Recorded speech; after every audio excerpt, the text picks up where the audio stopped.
చూస్తే ఆ వ్యక్తి చాలా పెద్ద పాముని చేత్తో పట్టుకొని అంతే నుంచొని ఉంటాడు. ఆ కేక శబ్దంకి వీళ్ళ నాన్న లేచి ఒక కర్రతో ఆ పాముని కొట్టి చంపేస్తాడు. మళ్ళీ తను మనసులో అనుకుంటుంది, నా కోసం తన ప్రాణాలను లెక్క చేయకుండా పాముని చేత్తో పట్టుకొని అంతే నుంచున్నాడు. నిజంగా ఇతను చాలా మంచివాడు అనుకుంటా అని తనలో తానే తన గురించి ఆలోచిస్తూ ఉంటుంది. అలాగే తెల్లారిపోతుంది.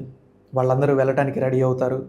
వెళ్ళే సమయంలో మళ్ళీ దగ్గరికి అతను వచ్చి తన కళ్ళలోకి చూస్తూ, మీ కళ్ళలో ఏదో మ్యాజిక్ ఉంది, మీరంటే నాకు చాలా ఇష్టం, మీకు ఈ విషయం చెప్పాలనే అనుకుంటున్నాను, ఈ విషయం నేను మీకు చెప్పకపోతే ఇంకెప్పుడు చెప్పలేననే బాధ నాలో ఉంటుంది, అందుకనే చెప్తున్నాను, ఐ లవ్ యూ, ఇదిగో ఇదే నా నెంబర్, మీకు కూడా నేను నచ్చినట్లయితే ఈ నెంబర్కి కాల్ చేయండి అని చెప్పి అక్కడి నుంచి వెళ్ళిపోతాడు.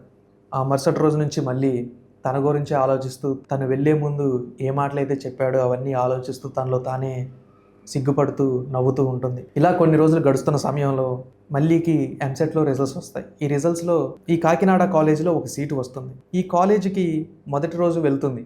ఆ వెళ్ళిన సమయంలో అక్కడ ఉన్న సీనియర్స్ తనని ర్యాగింగ్ చేయడానికి చూస్తూ ఉంటారు. ఇంతలో అక్కడికి ఒక వ్యక్తి వస్తాడు. ఒక వ్యక్తి వచ్చి, అన్న ఈ అమ్మాయి కొత్తగా వచ్చింది, నాకు తెలిసిన అమ్మాయి, ఈ అమ్మాయిని ఇబ్బంది పెట్టకండి అని చెప్పి చెప్తూ ఉంటాడు.